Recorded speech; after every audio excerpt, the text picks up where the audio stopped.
skimmed through a book recently entitled How to Become a Successful Captain of Your Ship. It's interesting to read, just skim through, that the gist of the message in this book is understanding how to live in a state of freedom and how to navigate the obstacles we face in life. And the author talks a lot about freedom, how freedom that can grow from one's faith. Of course, there's some secular quotes, but to put it into the Christian context, perhaps how Catholics today examine the two readings that are presented to us. First is the first reading from Prophet Amos, who was an outspoken prophet who spoke against evil, against greed, against injustice. And becomes a prophet, like any prophets, who always speak God's truth has got negative consequences. In this case, we see how Amos is confronted by the priest Amaziah, who tells him to go away and stop to spread God's message. Probably he sees it as a threat or as a competitor, taking away his customers who has come to him.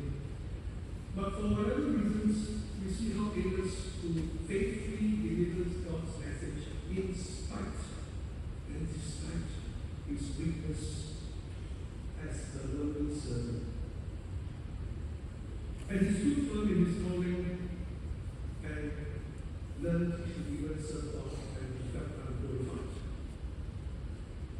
Joined with the gospel today about the healing of the paralytic, how great is God to seek out the lowly and poor among his saints. And we see he doesn't go for the rich and famous, notable people, popular ones, but seek the paralytic who is helpless.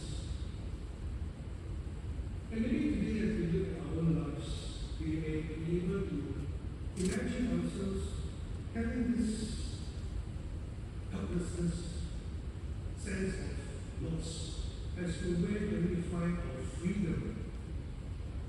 How do we become the captain of our own ship? But unless we have a direction, unless we have a guide, unless we have someone to follow, we may find ourselves always lost, like a dream boat that goes nowhere. And besides to be the captain of the ship, you need a direction. You need a goal, a destination. And for us in our faith, we have Jesus. But sadly speaking, today's world has challenged us tremendously. Especially the media has distracted many people into thinking that the media has answers. The media has the knowledge, the intelligence to be able to give answers to our situation. And there's such a term that we coin nowadays, which is called media disillusionment. It means we believe everything that the media says, even when a person takes or posts stories in their Facebook, Instagram account, the holidays, the ski resorts, the luxurious vehicles, the meals, the holidays, and then we believe that, oh, this is their life. And then we look down at ours. Why are we so helpless? Why are we so cursed? Why did God bless me the way He blessed us? But maybe those people who appear in the Facebook, they won't tell you that they actually borrowed a lot of money to go there. And they are still paying for their homes.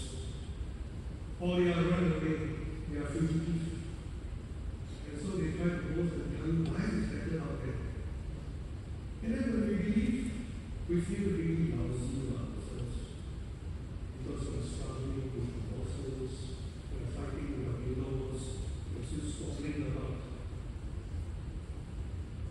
where to go after church, where to eat lunch and dinner. And our meals are so ordinary as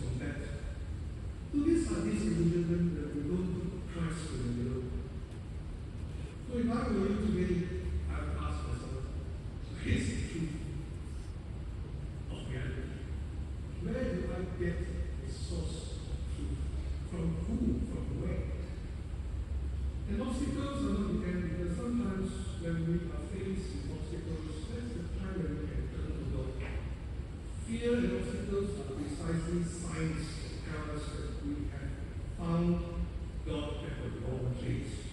We need to switch. We need to, like the captain of the ship, turn towards the right direction and trust in the genius.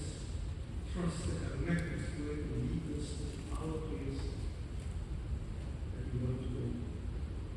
So when we are not focused, God is there to redirect us.